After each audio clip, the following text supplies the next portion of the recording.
جای برای شنیدن و شنیده شدن. رادیو مهر، ارمغان امید و آینده.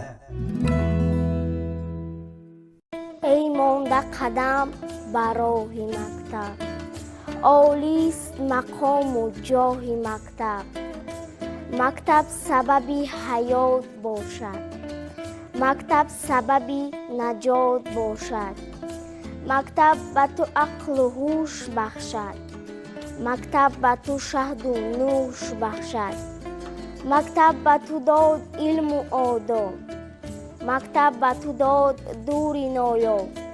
مکتب به تو راهبر یقین است، مکتب استاد علم و دین است.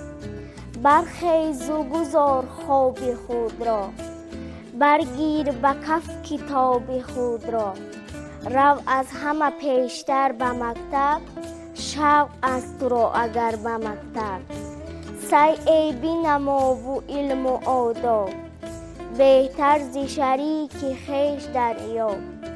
تا در دو جهان عزیز باشی، با دانش و با تمیز باشی.